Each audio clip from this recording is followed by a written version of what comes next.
Voici l'ancien arsenal de la citadelle de Besançon, qui accueille désormais un aquarium et un insectarium. Comme le reste du site, de mi-janvier à mi-février, il ne reçoit plus de visiteurs, ce qui donne à ses soigneurs l'occasion de mener quelques travaux, mais aussi l'opportunité pour l'un d'eux de se faire à son nouveau poste. En effet, Franck, bien qu'il pratique le métier de soigneur depuis 10 ans, ne travaille à l'aquarium que depuis quelques mois, et bien que pour la plupart de ses tâches il est déjà comme un poisson dans l'eau, quelques réflexes techniques restent à acquérir.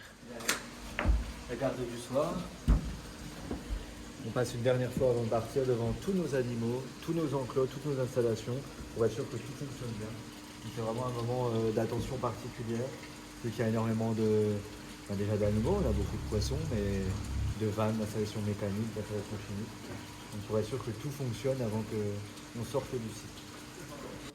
Ce tour de garde est fait chaque soir, peu avant 16 heures, pour vérifier que tout est en place. Car, par exemple, une vanne qui est ouverte et qui ne devrait pas l'être pourrait causer inconfort, voire la mort de certains poissons. Et pour le former, Bastien, qui travaille à l'aquarium depuis 4 ans, a préparé un petit test pour Franck. Il a fait exprès d'ouvrir ce loquet, qui empêche normalement les poissons de ce bac de sortir hors de l'eau, et il a intentionnellement ouvert cette vanne qui déverse de l'eau du robinet dans un bassin adjacent. En situation réelle, si Franck ne détectait pas ces deux problèmes, il risquerait respectivement de provoquer le décès d'un poisson et un grand gâchis d'eau. Franck a repéré le loquet, mais pas le robinet.